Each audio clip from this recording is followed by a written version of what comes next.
especially the psychology department. Yes! All right. Our Ohana and friends here with us tonight, especially my husband Joe and my grandmother and my mother, and most importantly, the final graduating class of 2014.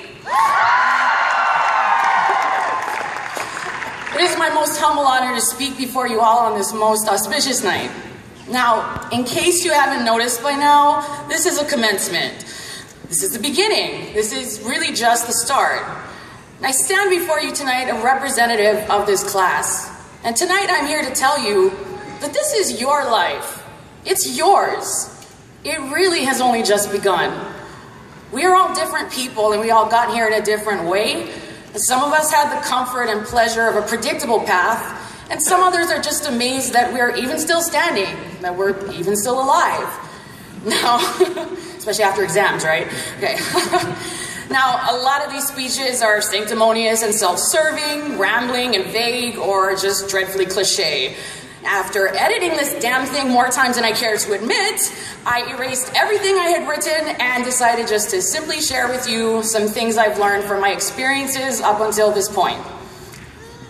At age 15, I was forced to drop out halfway through my freshman year in high school. At age 15, you don't really know much about anything. The problem is, at age 15, you are pretty sure you know everything about everything. So, I was pretty sure that my life was over. All I wanted to do was go to school and learn, but I couldn't. I became hopeless, depressed, and completely lost.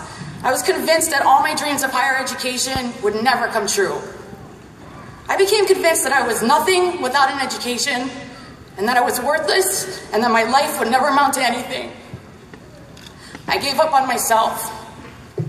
But it wasn't until 3 years later, the year I should have graduated high school, the year I turned 18, that I realized everything is up to me.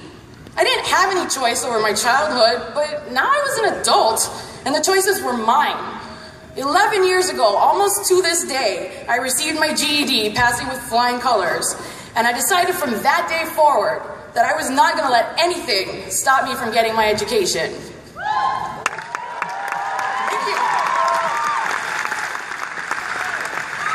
Now, at the time, I had no idea how the hell I was going to do any of it, but as anyone who knows me can tell you, I'm pretty stubborn once I make up my mind.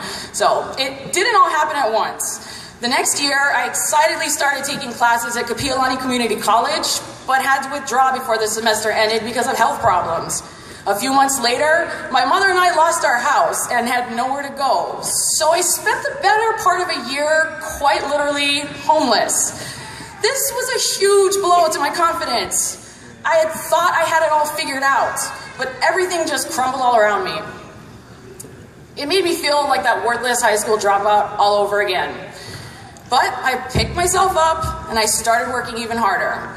I quickly rose up the ranks at my part-time job into full-time management, got myself an apartment, and then moved on to a 9-to-5 job that paid me well enough to go back to school.